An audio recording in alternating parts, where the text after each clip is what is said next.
Welcome back to another episode of Kicking It with Coach Red, where we bring you all the news, stories, takes, and opinions about your favorite teams from the Pacific Northwest, from the good to the bad to the Mariners. The Mariners, baby. Another day closer. Week That's away, all we baby. can say. We're 2 weeks away from like a really awesome Mariners episode, unless they come out struggling. That won't be as awesome, but it might be. You'll have to tune in to find out. Boom, tease. Got him. Got him. Teaser. We're going to do something that we really have never been able to do. Give out some free agency grades for the Seahawks. Typically, they sit out the first wave of free agency, but they've been more active this year than in years past. What we're going to do is we're going to look at the outside free agents. Drew Lock for coming back. We're not going to be talking about you today. So, sorry, Drew. But we are going to talk about the 5 signings that were made from outside of the organization. But before we do that, why don't I tell you a little bit about ourselves? First, if you're looking for a guy, might be a minor, might be finding those diamonds in the rough. If you're looking for someone like that, you might be looking for a guy like me, your boy, Coach Red. You can find me on Twitter at The Real Coach Red, on Instagram at The Real _Coach Red. While you're at it, hop on over to YouTube. Starting to blow up. Biggest 1 week viewership we've seen yet, so keep it coming. Search Kicking It with Coach Red or The Real Coach Red. Like, subscribe, hit that bell notification. Maybe get Ding. a comment or two in there. Ring that bell. Next, if you're looking for a guy that is patriotic and is looking for those hog mollies, you know what? Because I brought it up, you could talk about the hog molly that was signed, and that is your boy, Killin Cain. Cain, where you at? You can find me on Twitter and YouTube at Killin Cain.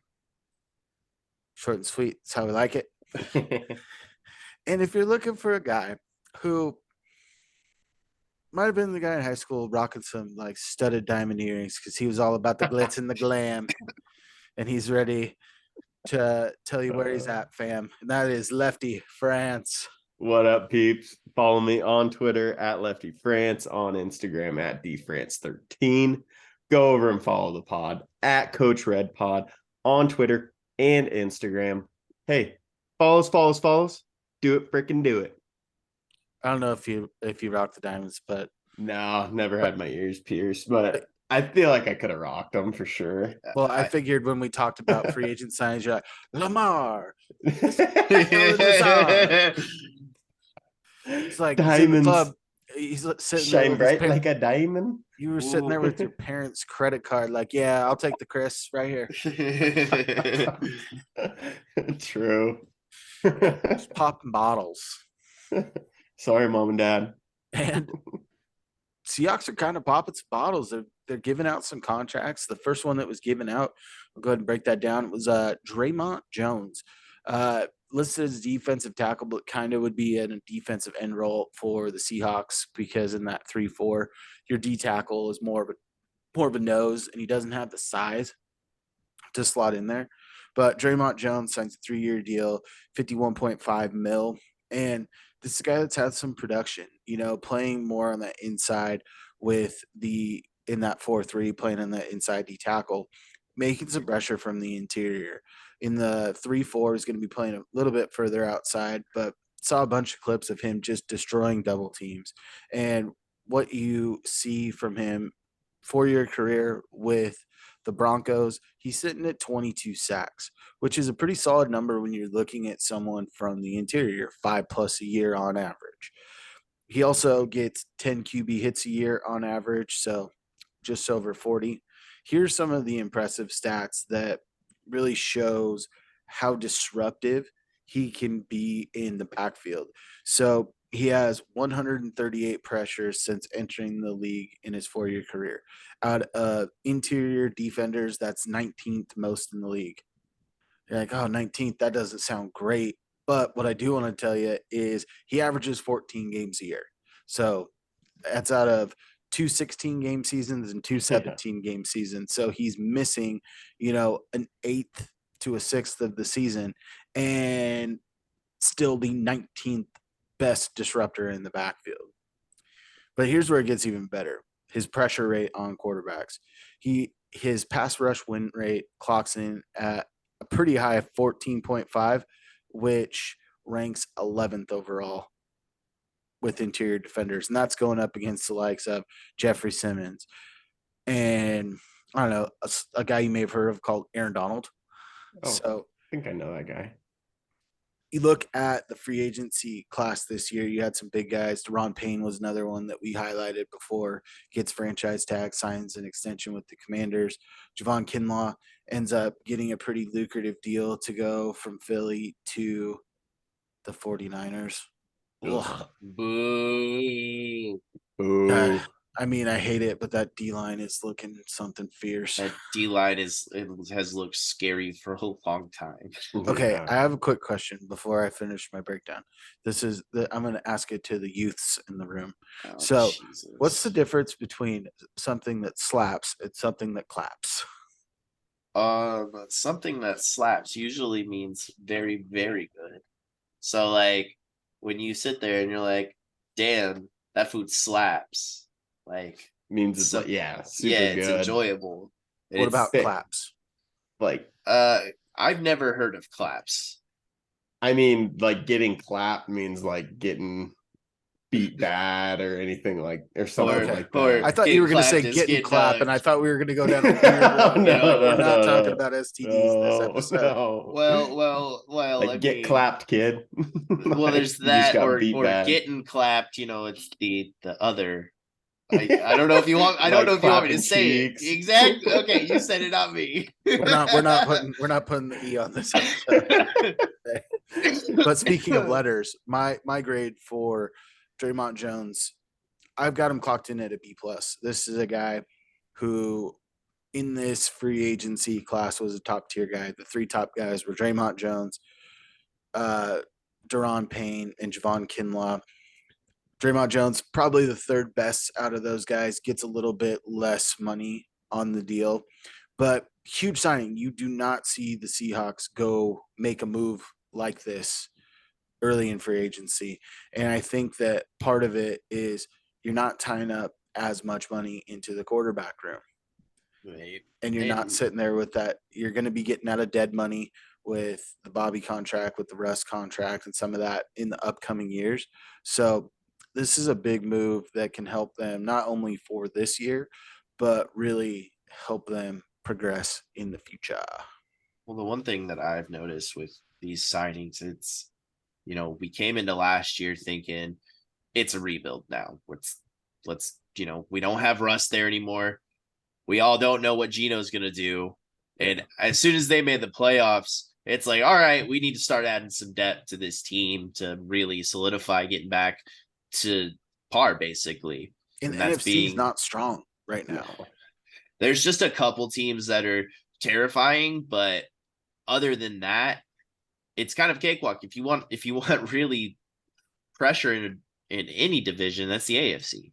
Yeah, I think right now, if you're really looking at it, you've got the 49ers and the Eagles that are top of the class, but the Eagles are going through their own rebuild defensively. There's a lot of guys that are not in the building anymore. So you look at the next tier, you've got the likes of Seahawks, the Cowboys, the Detroit Dannies, I think, are slotting in there. The Detroit Dannies will make the playoffs this year. They will run the North. The Vikings, and I would even throw in the Carolina Panthers with some of the moves they've been making this offseason. So they're setting themselves up to be in that upper echelon of tier 2. Yeah, bring it back into the fold.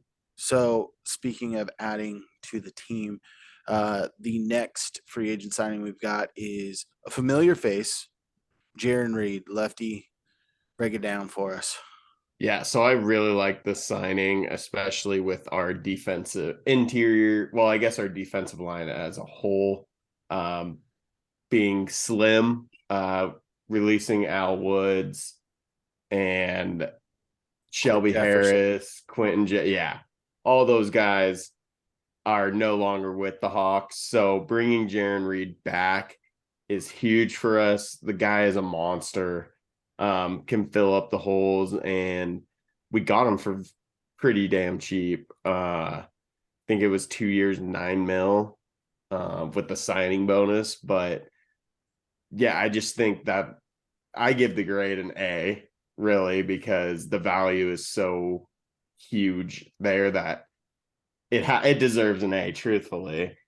But yeah, I can go agree ahead. with that. Yeah. Like Jaron Reed was absolutely a monster coming out of Alabama. And we were hoping that he would take the hometown discount on the first go around. But basically, they offered him the same contract they offered him before. He decided to take it, come back home. And one of the things I'm seeing with this free agency is they're going younger. They are going young. They need guys to fly around the field. Jaron Reed's only like 28 when you look at the comparison to what the other guys were. That's not young in NFL years, though. He's been in the league for he played for the Seahawks on that first contract for 4 years, And then then he went to 2 re-upped. Then we had years. the Looks like 5 year, he's 5 years. Then he went 30. to the Chiefs. Then he went to the Packers. So, I mean, this is a guy that's been in the league for 8 years. He's 30. Oh, well, you know what? I'm going. He's got a off young of, soul, though. yeah, I guess. He But has a young child at home. he's Yeah. just kind of the guy you needed back there. No, I agree. I think he knows the system, really. So That's true. no better person to really bring back in a time of need, truthfully. So Right. I give that an A, honestly, and I'm looking forward to seeing him produce for us this year.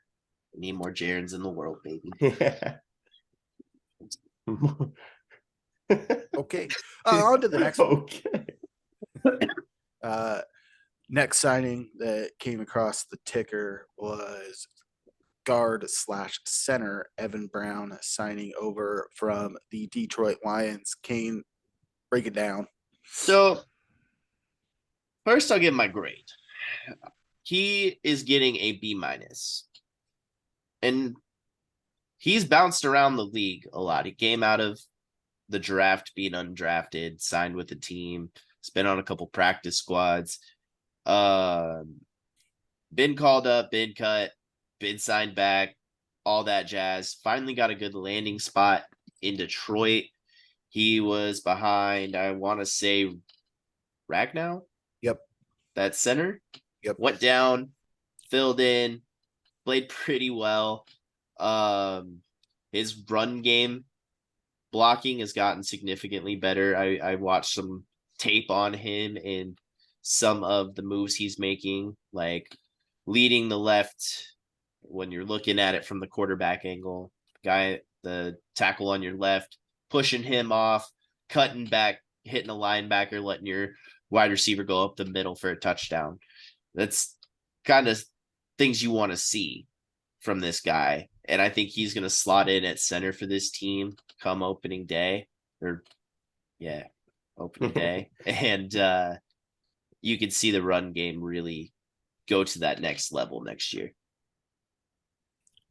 Yeah, when he came in for an injured Ragnow 2 years ago, he graded out as the 9th best pass blocking center that year, and re-upped with the team. Injury at guard fills in there, and that's where you saw his run numbers start to blossom, not having to worry about the gel of the line as much, making out the calls, being able to keep that guy right off you in the nose. But I think that with him starting at multiple positions, I think it brings good depth if they end up drafting a center in the draft, and being able to complement that and have him back it up or potentially start off the get-go. But his position versatility is something that Pete Carroll and company have looked for years in their offensive line. Mm-hmm.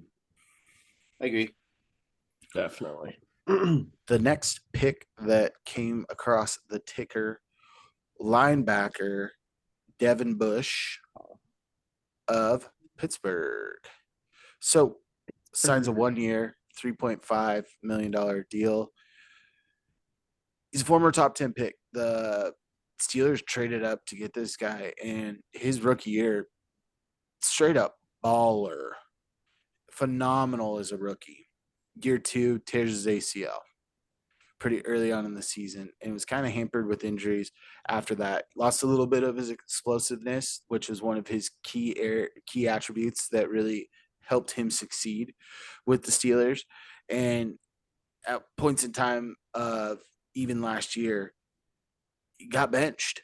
So with that, you're thinking, oh man, I'm going to hate this. Here's what I'm going to talk about: some upside. Some upside.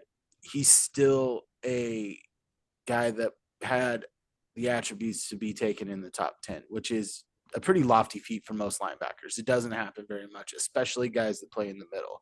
This isn't one of those edge linebackers that you can profile. This guy's middle of the defense type of guy. I think one thing that's going to help him is the moves that the Seahawks have made when Jordan Brooks is back on the field with the DBs that they've signed. Draymond Jones, super athletic. Your edge guys got some speed. There's a ton of speed around him. I'm looking for him to work the mess and clean up. Sure tackler. He's got one of the lowest missed tackle rates out of linebackers. I think he's in the top 10% of that. So able to wrap people up. It's a short-term deal. It's a guy that you're looking to get on the field, especially early on in the season. And for this, I give his grade a C-, just because of a little bit of diminished play. But I will say this: Brian Robinson over at the Commanders needs to get this guy one of those super big hats. This dude's hair is bananas. Like, don't even fill His the rest. signing day picture was Don't hilarious. even fill the rest with like the foam that makes it sit on a regular person's head. This thing, like the big hat, is just gonna fit with that hair, 100%. His beanie. I don't know on how his it gets head underneath was the helmet. Oh my god, he had to get a 3XL size beanie to just fit on the top of his hair. Dude, 3XL seems light. That thing was like an 8X, like Shaq. That's like someone saying that Shaq's wearing a size 12 shoe. Oh my god, Nah, fam. so funny. So I really, really love this signing. Yeah, I like it too. As you said, he was a top 10 pick, and not many linebackers do that. I think if he gets in this defensive scheme, you're gonna see a lot of things that he used to do. He's also got good hands. So if the ball's in his vicinity, watch out. Well, Watch out, watch out, watch out. I was listening to some other podcasts too, and one of them is the Locked On Seahawks. They've got a daily Seahawks podcast. And over the last 2 years, I think that they were basing off of Pro Football Focus grades. Cody Barton had a higher grade than Devin Bush, and Cody Barton signed a deal worth $1 million more with the Commanders. So Crazy. that's why I have it. That's why I have it sitting at a C- right now, because it's a prove it deal. This is the epitome of a prove it deal. Yeah, that's exactly what it is. And if the Hawks like him enough, they can offer him a contract next year. They can extend him in season if he's balling out. Exactly. Yeah. And I do wish Cody Barton was still here. Same. As an animal. I don't. Yeah. Just go to leave Washington State. Just go to Washington. Storm the Capitol, Cody Barton. Storm the Capitol. Go tackle some fools. No, nothing but love for Cody Barton here. We know that. All right. Last signing that has come across the board: safety / slot corner, Julian Love from the Giants. Lefty France, break it down. So Julian Love's fairly young guy. I think he's 25 right now. I kind of do like the signing. I'm giving it a B-. I think they're doing it in case Jamal gets hurt or any corner gets hurt. It's kind of like the utility guy, really, for the secondary from what I'm looking at. He had 124 total tackles last year, 2 picks, forced fumble. And that's about how he had the best season he's had in the 4 years that he's been in the league, by a long shot. Like, he skyrocketed up. So that's why I'm giving it around a B-, B grade. I think he can come in and make some plays for us when we need to. But yeah, I feel like it's more of a utility type signing where they're kind of expecting Jamal to not play the whole season. So yeah, exactly. And they have every right to not expect that, but that's just kind of where I'm thinking it's coming from. So I think he'll play all games this year. I think he will start, and they will figure out something to do with Jamal if he's healthy. But that's just a lot of first round picks traded for not a whole season out of the yeah. guy. I think this is a big hedge on a few things. Is Jamal going to be 100% healthy to start the year? And you look at his body of work, what's that look like? You know, one good year, riddled with injuries since then.